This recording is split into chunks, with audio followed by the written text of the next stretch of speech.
Hello, everyone. Welcome to Where Does All Your Moolah Go?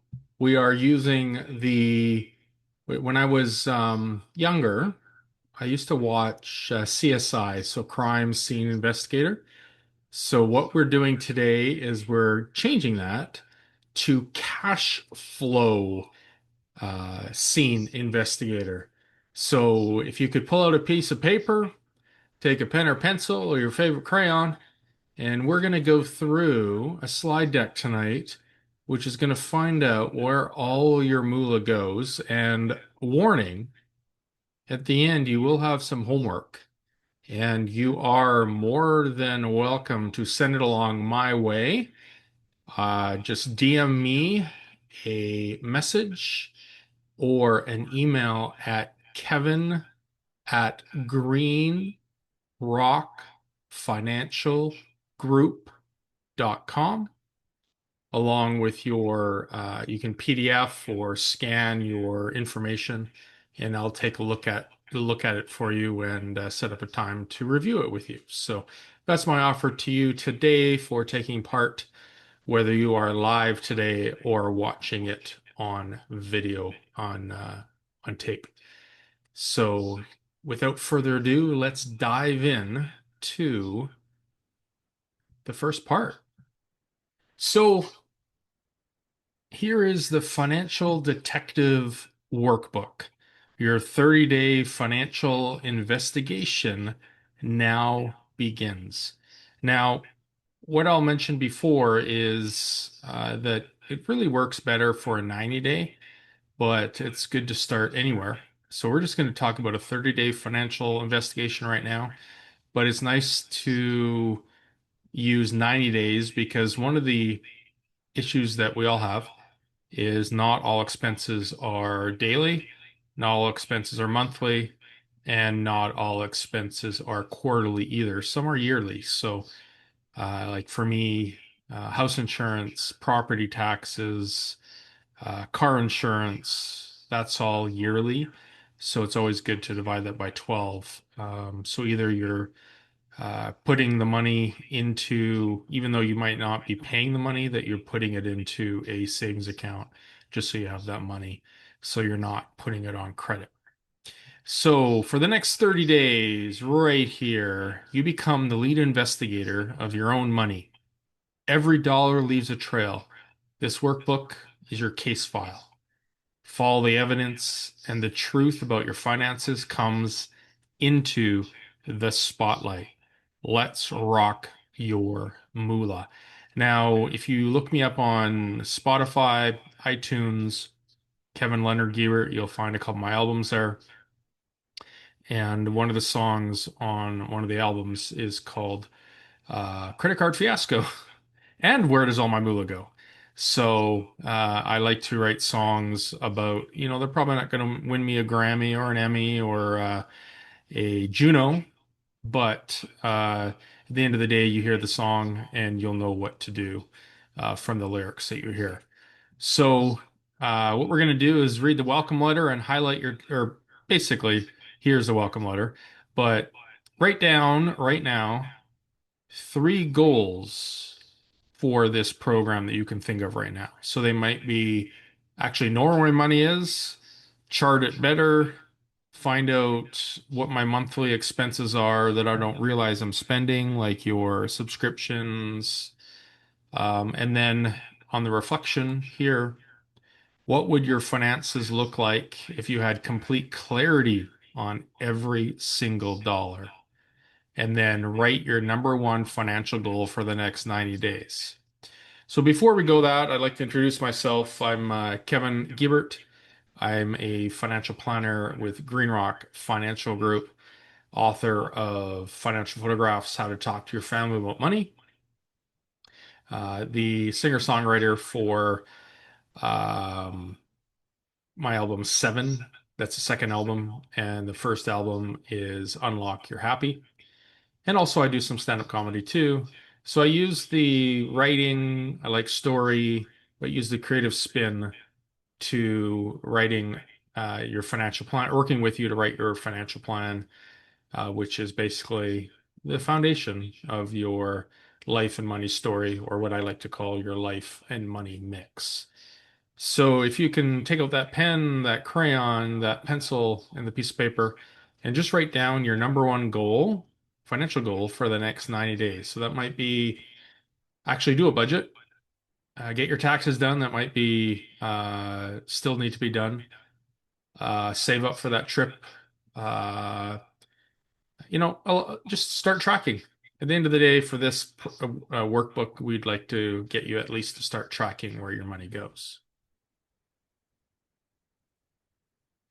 So here's the pledge: to face every number without flinching or hiding, to follow the evidence wherever the money leads, to trade shame and avoidance for curiosity and clarity, to show up for all 30 days of this investigation, and hopefully you will show up every day going forward and be able to go back 90 days to find the information from credit card statements, bank statements, receipts, spending from others in your household, and so forth.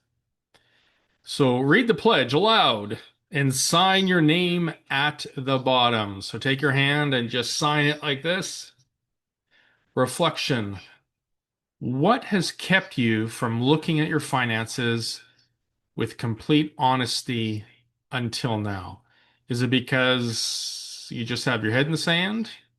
Is it because you're worried about if you have enough money for tomorrow, or as the saying goes, have more money left than days at the end of each month?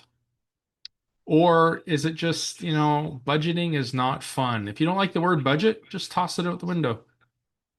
Call it whatever you'd like so that it becomes your cash flow statement, your Moolah flow statement, your, I don't know, whatever, something to get you to do it.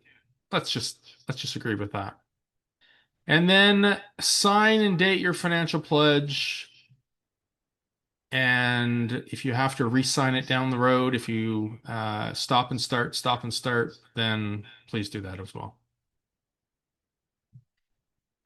Now, the cash flow scene investigator investigation checklist. Gather your financial evidence. So your bank and checking statements or savings checking statements, credit card statements, recurring subscription receipts. So that's streaming. That could be your Amazon. That could be your YouTube Premium. That could be, I know in Canada we have Amazon without, or I guess Netflix. You can pay it with ads or not ads. Memberships at gym. Have you been at the gym lately when you've been paying for that membership for the last 9 months? Pay stubs, income statements. You might not get it in the mail or a physical copy anymore, but download that. Open up a file in Word or in your computer, regardless if you're using PC or Apple. Just put My Finances in there and put every pay stub, any hard copy of any receipt that you receive, and even if you want, scan in, take pictures and scan in the photos of the receipts if you go to Starbucks or groceries or whatever have you. Net pay, of course, too, because we're looking at cash flow. So don't worry about right now what's coming off your paycheck, just what you actually get deposited into your bank account from. So then that's net pay. Savings account statements for the last 90 days. Loan and debt payments. So that's car loan or uh, if you have car loan, student loans, personal loans like line of credits, and your mortgage statement. Utility bills, whether they're monthly or bi-monthly, whether they're if they're part of your strata, you should also include your strata if if you're in a strata. So that includes power, water, phone, and the internet.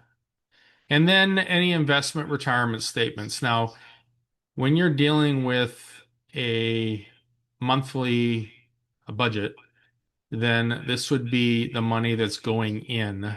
I'm in Canada, so just wherever you are, what country you're from, just that is a retirement plan.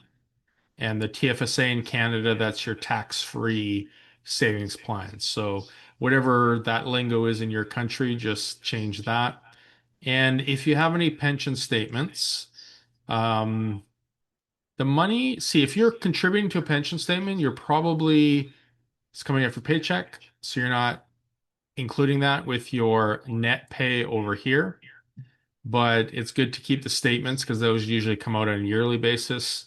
And then any investment statements, keep them monthly, quarterly, yearly, whatever have you, just so you can update them on a regular basis. But that in this seminar, we're not going to be talking about that, but any brokerage statement, retirement statement, tax-free statement, pension statement, that would be going into your net worth statement when you're taking a snapshot of your assets and your liabilities. So, like I just did, check off each item as you gather your financial information. Reflection, which statements have you been avoiding looking at? For instance, maybe your investment statements because of what's going on in the world currently. Or you are thinking about retirement and you just don't want to know if you have enough money to retire yet. And then an action would be set a 60-minute appointment this week to gather all the statements. And remember at the beginning, I offered that opportunity to talk with me by sending me your statements or the filled in homework. And then we'll set up a time to connect on that free of charge. Now, your 90-day statement collection tracker. So you can go forward, but it's also nice to go backwards. So may I suggest, of course, go forward. So you're doing this on a monthly basis. So, not just 90 days, 365 days. But if you go month to month, that way you can divide things into three. If you're doing it for 6 months, divided by six. If it's a year, by 12 months.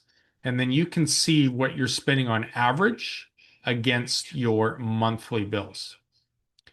So of course we deal with inflation, once in a while bills, annual bills, uh, you know, Black Friday bills or Boxing Day in Canada.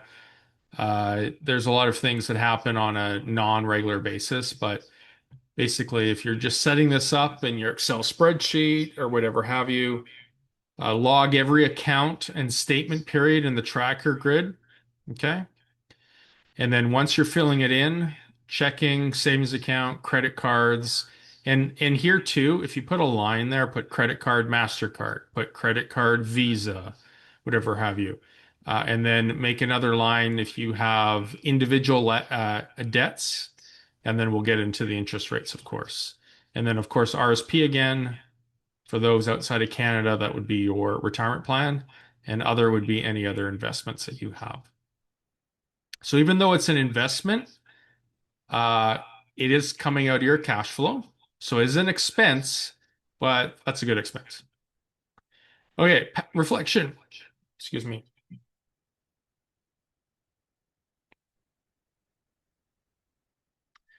What patterns do you expect to find when you review 3 months data? So it's a good little thing.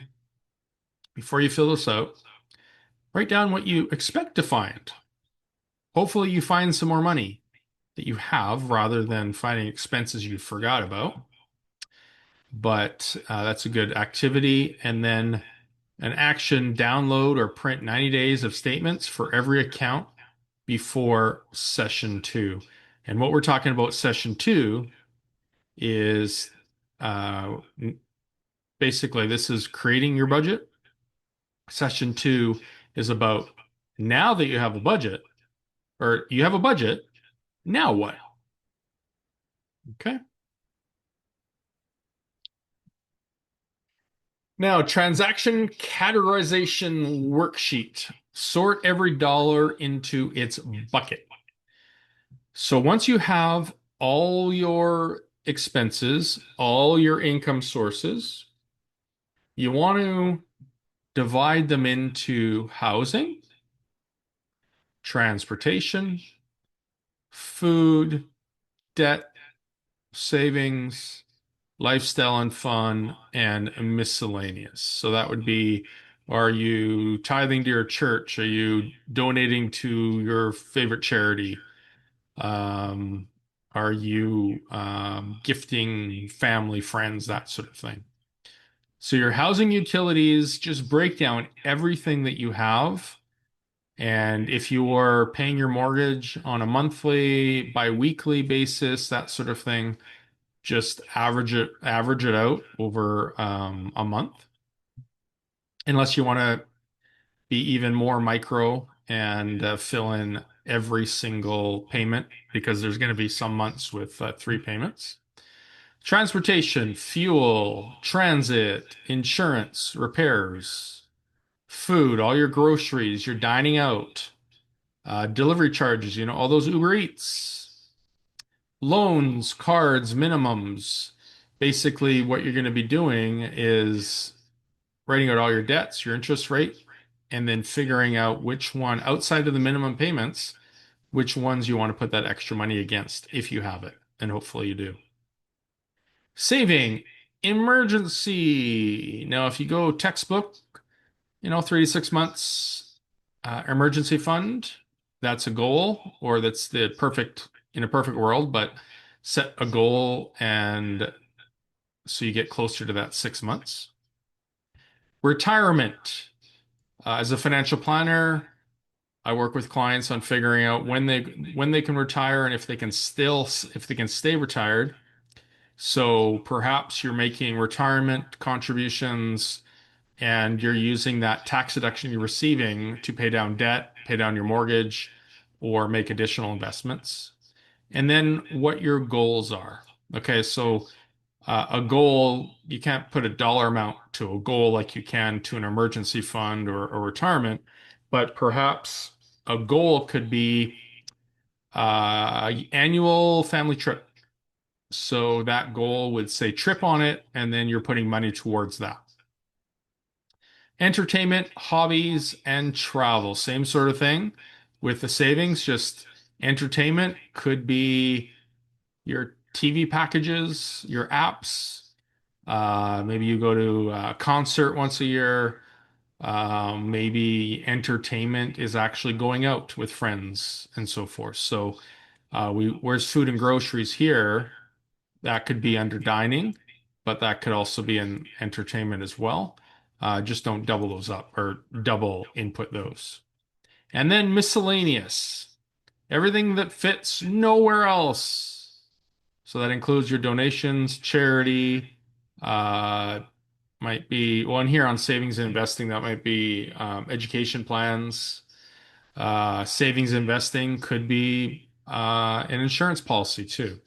So those, it could be any, like there's core things, but make it as unique to yourself because the more information that you track is closer to your goals that you'll make. So stay with the seven categories unless you need to create more buckets. And then after you filled this out, go back to the reflection on what did surprise you.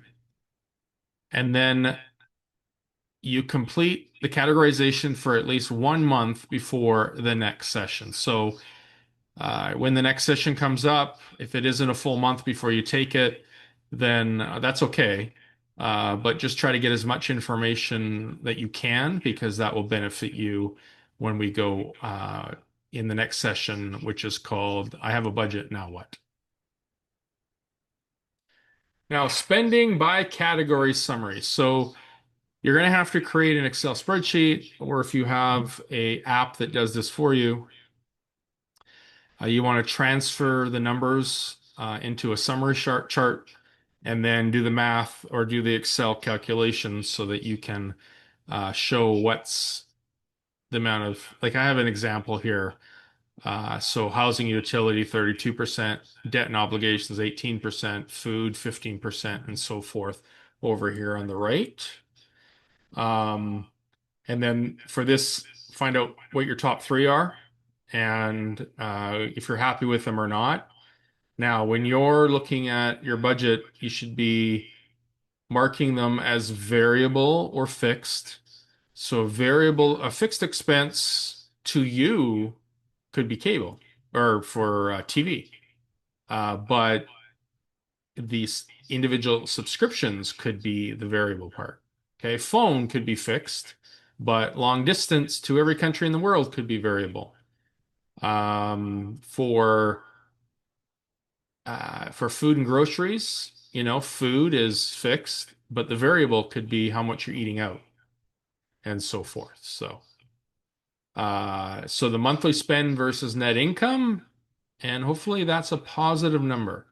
If it's not a positive number, another strategy could be, or should be, is ranking your variable expenses by needs and wants. Okay, well, that does remind me, a fixed expense could be a need to somebody, but a want to somebody else. So a fixed expense could be for whatever reason you want to go out every Friday night. That's fixed. No argument there. But to others, that could be a variable. So, but in just general, when you're listing the expenses, you have fixed and variable expenses inside the categories. Okay, those are your buckets. And then fixed or variable, and then needs and wants. And needs could be wants to somebody, and wants could be needs to the other. But basically, you're prioritizing so that if this number here is negative, then you need to find the money so you're not going into debt to borrow money. If this is positive, then either you have extra money to invest, to save, or there might be areas that are wants that now you can afford. For instance, you haven't gone out on a date with your partner, spouse, significant other, or taking your kids out lately. So you have money. It's not an expectation every month, but if you have some money here, maybe that is where you fund that. If you have extra money here, then perhaps on your, let's just back up here, on your, do we have it separate here? Yeah, so your mortgage, okay. Maybe there's an ability to pay down your mortgage without any penalties, interest penalties, admin fees, that sort of thing. So that might be something that you're not, the what you're allowed to do extra within your insurance contract or your mortgage contract, sorry. Okay, so here, the subscription graveyard audit. Uncover the subscriptions quietly draining you. So, streaming services. Okay. So, for me, I might have, let's see what I have Amazon, um, Paramount, and Netflix. So, maybe I forgot that, or I look at Netflix and I've been watching something lately. So, I might just want to get rid of Netflix for a few months, watch what's on Paramount, watch what's on what else did I say? Amazon. But then Amazon, you get the free shipping or whatever have you, so maybe that's more valuable to you. But at the end of the day, it's one thing about the old days when you turn on the TV and you had 100 channels. You're just paying one flat fee, or you bought different packages like a sports package, and you're a hockey fan, so you don't get the sports package during the off season like right now. Or sorry, this is being filmed in July during the summer, so now maybe you want baseball. Okay, so monthly cost, still using it. Do you remember? And then keep or cancel. So basically, any subscription here. So it could be magazine subscription, could be online subscription, it could be you don't really get any subscriptions, maybe magazine subscriptions you might get in the mail still, whatever have you. That's listed here. The monthly cost, still use and keep or not. And then on the reflection, how many subscriptions did you find that you had completely forgotten about? There's maybe a few. So you are tracking the drain here, the annual drain, so multiply that by 12. And then the action is cancel at least two subscriptions you no longer use by the end of this week.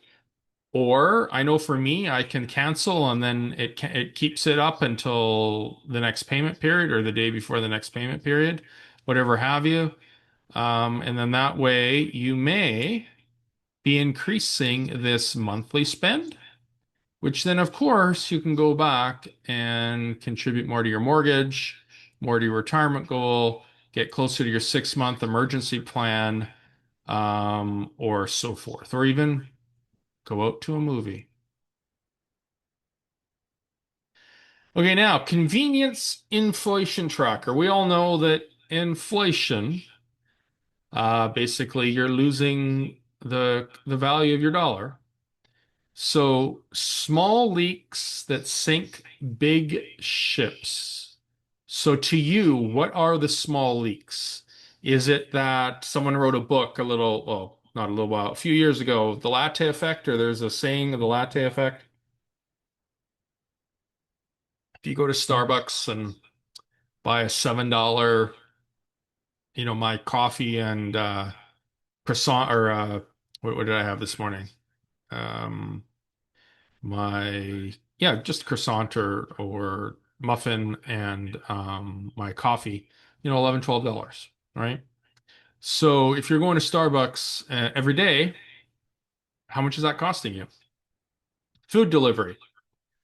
I don't want to go out because, well, gas is these days gas isn't cheap, but food delivery, ride share, your Uber, impulse express shipping. So it's a lot easier if you have Amazon, press it, free shipping. They'll be at your door, in 3 days, or you need it tonight, so you're going to pay extra for that express shipping and other convenience buys. So the typical cost, hopefully you're referring to your receipts, especially if you have the card on an app and you're tapping it, look at your app. Times a week. So if it's every work day, 5 days a week, what's the monthly total? And then this is just an example, but $6 coffee 5 times a week is roughly $1,560 a year. That's most people's house insurance. $18 delivery 3 times a week. That's not including, or that might be including coffee or whatever, but hopefully you're not Ubering over a Slurpee or an ice cream cone from McDonald's. But $18, so $24, or sorry, 84 dollars a week, 2808 per year. And if you're $25 impulse buy twice a week, so $25, maybe you forgot your lunch twice, and you are spending on a meal, there's $2,600 a year. There's some car insurance. There we go. So track every convenience purchase from your statements in the log above, creating your own, of course. What convenience habits cost you the most money each month? And maybe challenge yourself. Make a post on social media. Say, I'm cutting this off. Coffee every day. Um, Action. Choose one convenience category to reduce by 50% next month and calculate the annual savings. So this here, okay, you have already done it today. But going forward,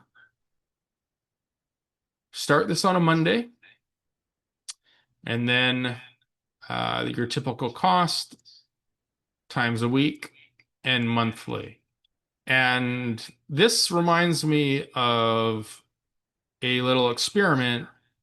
If you were to buy everything by cash versus credit card, by tapping or swiping, you'd probably save a lot of money because you physically have the money coming out of your wallet or your purse and giving change, right? So here is if you're actually tracking it, you're probably going to end up saving some money because you're saying, okay, I need to track this. And no cheating, because you're only cheating yourself. Lifestyle creep assessment. Is your income growing your wealth or your lifestyle? Okay, so what this means is that if you're lucky enough to get a raise or you change a job and your salary or your income goes up, are you going to increase your spending or are you going to keep the same lifestyle as before and that extra money that you're making after taxes is going into your savings account? Okay. So compare your current lifestyle expenses to what you were spending 3 years ago. Okay. So this could be increase in income or also increased spending. Has your financial position improved proportionally as your income has grown? So that goes back to what I was talking about a few minutes ago. And identify one lifestyle upgrade from the past that you could redirect towards savings because um, well, you can look at it two ways.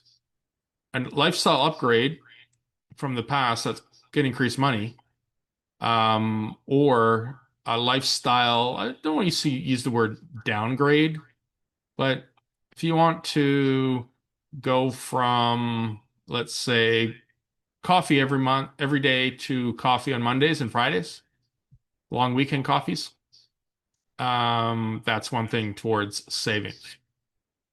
But here is you're just doing a graph of housing. If you want to do 1 year, the more data you have, then the more data you go back. Of course, you can use this as 3 months, 6 months, 9 months, 12 months, that sort of thing. But this just gives you a picture that says, hey, this is where I'm at. And then you can encourage yourself to be able to be more prudent in your spending or in your savings. And this too, if you're single versus if you have a spouse, significant other, each of you are contributing to different expenses of the house, different savings. One pays the house insurance, one pays the car insurance, one pays the mortgage, one pays the groceries, that sort of thing. Uh, One of the things you might want to do is have an agreement between the two of you that there's a conversation for any expense over $100, any expense over $20, whatever have you. You don't want to be every expense over $1, but whatever works for you. Now, debt gravity calculator. Understand exactly what debt costs you every month.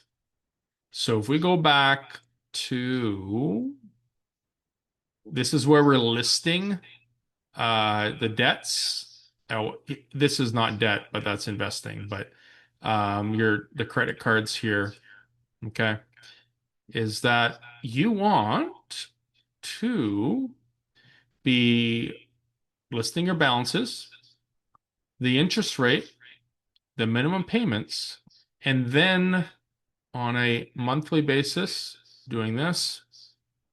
If you are paying your balances by e-transfer, bank payments, that sort of thing, make sure you know how many days it takes for the money to go from your bank to the credit card company or car loan company or whatever have you, because you want to make sure that you're not negatively affecting your credit rating. And then what you want to do is, we won't get into too many details, but you want to know if you have, say, a 28% credit card and a 10% credit card here, if the balance is different and the interest rates are different, of course, outside of the minimum payment, which one should you put more money on? So say the minimum payment on credit card one was $100. Then you pay the $100. Credit card two was $250. Okay, then you pay $250 on there. But let's say you had an extra $500. Which one do you pay $500 on, or a portion thereof, or portions?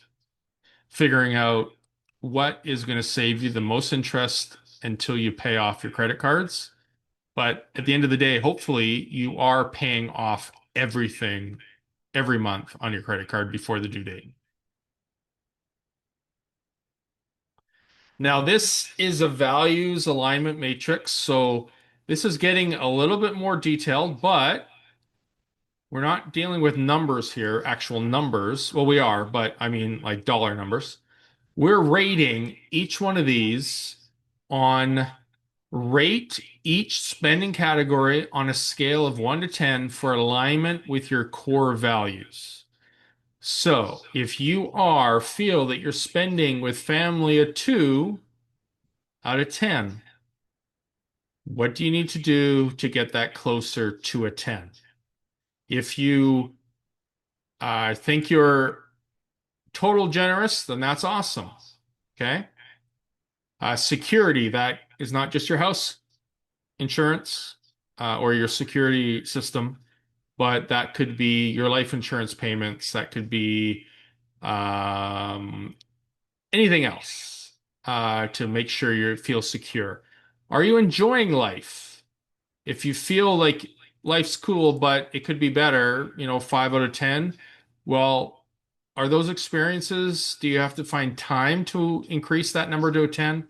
Or do you need money to be able to purchase experiences that, like movies, trip, that sort of thing, would get you closer to 10? And health, does that mean spending more time going out for a walk? Or does that mean getting a gym membership? Okay. Which hopefully you would use because then it's getting into the graveyard. Where is it here? The subscription graveyard. Yes, a gym membership. Back in the day, a gym phoned me up and said, "Hey, Kevin, you haven't been to the gym for a while." And I'm going, "Why are you calling me? Because you're reminding me to cancel." But thank you very much. But this is just, and then you draw this out like a spider web. And then you are starting from the middle, which is 2, 4, 6, 8, 10. Who do we appreciate?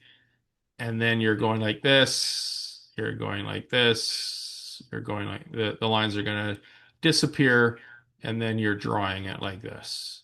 So basically, if it's out here, that's where you want to be. Now, financial leak scorecard. There is 5 circles and 6 different boxes. So what you want to do here is that rate your cash flow leaks and hidden opportunities. So if there is a major leak, it's a 1. If it's a fully plugged, it's a 5. So let's say you had forgotten subscriptions and it's a 3. Convenience spending, a 3. Lifestyle creep, a 1. Debt interest, you have no debt other than mortgage, so it's a 4. Impulse purchasing, it's a 3. Unused memberships, oh my goodness, you found so many of those. So maybe your number, I didn't, the dots erase. So let's say I have 21 out of 30. Okay, so that's what, a C plus maybe in high school? And the biggest leak right now, maybe it is Impulse or sorry, unused memberships. Okay. So I'm making a list of all the unused memberships. And then by the end of the month, hopefully I'm closer to a 5. So score yourself in each leak category from 1, which is a major leak, to 5, fully plugged. Okay, which financial leak is costing you the most money? So even though you may have forgotten subscriptions at 3, but you have a bunch of unused subscriptions, perhaps the unused subscriptions is actually costing you more money than the forgotten subscriptions. Or sorry, the unused memberships. Like the gym membership is actually costing you more because it might be $45 a month versus a $17 app. Okay. And then choose your single biggest leak and write down one specific action to address it this week. And then hopefully from there, that will save you the money. And then you can go back to this here, and then you are able to be putting down more money to pay down your debts. Okay, so quick wins action plan. 3 steps to immediate financial momentum. What are you going to cancel? What to stop paying for now? Redirect where that money goes instead. Okay, and remember, hopefully you are at a positive at the end of the month when you're filling out, don't mean to go back and forth here, but when you're filling out, where is it here? Sorry, yeah, here it is. Totally monthly spend versus net income.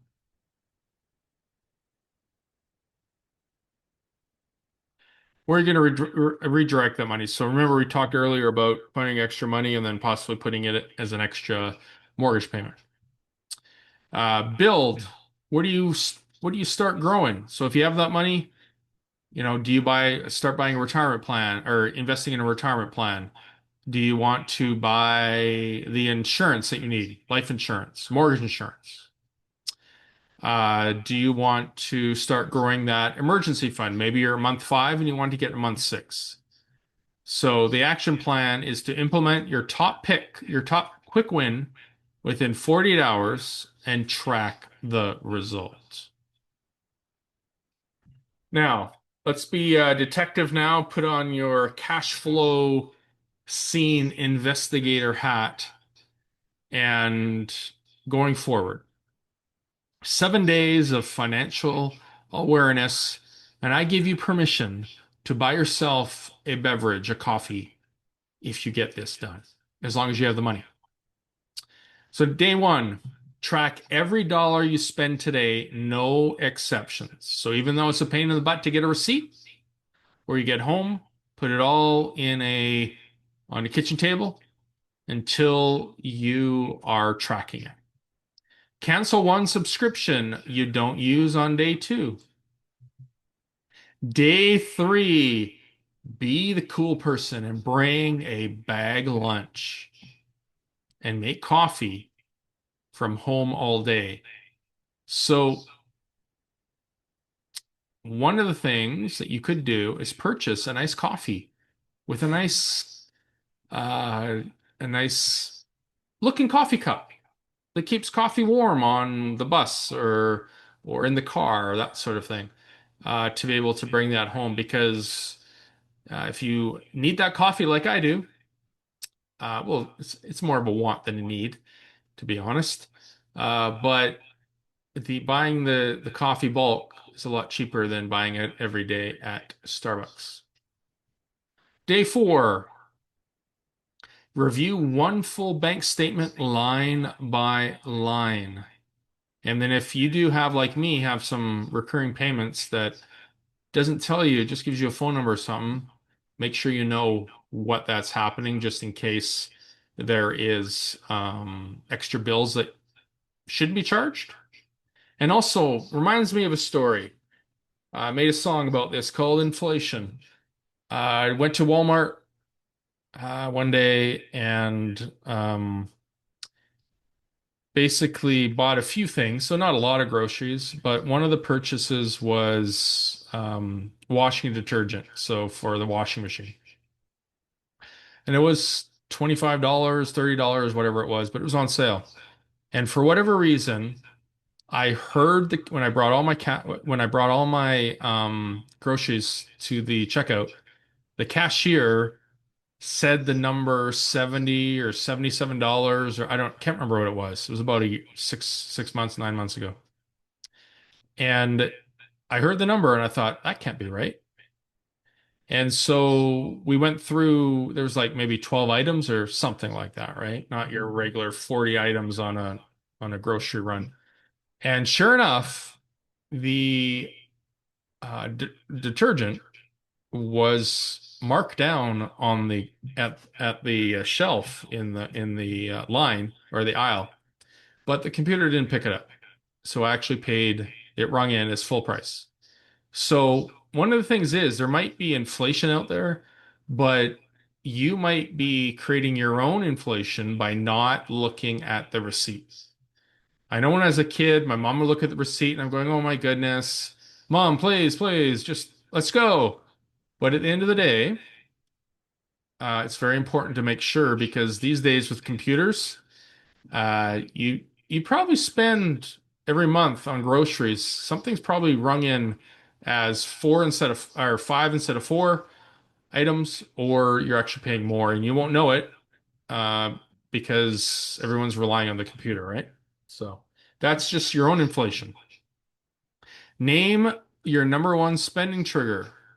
Is that trigger you're driving by the same Starbucks every day, right? Or you are hitting red lights at every intersection as you're driving to work, and you look over and there's a Starbucks, right? Number six, have a complete no spend day. So make sure your car tank's full. Make sure everything is done the day before. Doesn't mean spend more money the day before or the day after, but can you go a no spend day? And if you do that, maybe you can go a no tech day. Try that with your kids one day, see how far you get. And then day seven, move a set amount into savings. So possibly it's the money you're saving on day six that you're converting into day seven. But just, have some fun with it. At the end of the day, the more you track, the more you'll be cognizant of what you're actually doing. And a dollar saved is a dollar earned, or penny saved is a penny earned. Yeah, that does sound smart back in the day, right? And today. I mean, what we said back in the day as kids is just as well done today. Week two. So the next event is we're at the conclusion of today, or once you do your homework, you will have a budget. So the next event is called I Have a Budget. Now what? So in preparation for week two, you'll have the evidence. Now we're going to build the plan. So week two prep. What is the single most important discovery from your investigation? Number two, which spending change will free up the most money for your goals? And number three, what is your number one financial priority to build in week two? So complete the three preparation questions before you attend week two. What is the most important, or module two, sorry. What is the most important thing you learned about yourself from this investigation? And come to week two or module two with your completed categorization, your debt list, and your top three quick wins. And before you attend or take module two, if you want to set up a quick meeting with me or phone call, again, my email, kevin@greenrockfinancialgroup.com. Say, hey, Kevin, I took CSI week number one on Rock Your Moolah, and you promised to talk to me about my homework, and here's my homework. So we can schedule a time to do that. And there we go. Thank you very much for rocking your moolah, taking the rocking your moolah journey with me, turning financial confusion into financial confidence. You have now completed your financial detective workbook, or will have by week two or module two. And you continue in week two or module two. Reflection: how will your life look different 1 year from now when you're in full control of your money? Or maybe what will your next week work look like, or your next month, your next quarter? What will Christmas look like this year? What will summer look like this year? What will my kid's birthday look like this year if I get my money or if we get our money in control? And then book your week 2 module 2 session and arrive to build your spending plan with purpose. And feel free to book the session with me. And if not, if you just want to send me a quick email with a quick question, happy to help you with that too. So thank you very much for spending this time with me. Again, it's Kevin Giebert, financial planner with Green Rock Financial Group. You can find me on YouTube at Moolah, Moolavie. You can find my music there, Kevin Leonard Giebert on Spotify and iTunes. And thank you for spending your time and look forward to talking to you soon. Thank you very much. Take care. Bye bye. Rock your moolah, because your money should help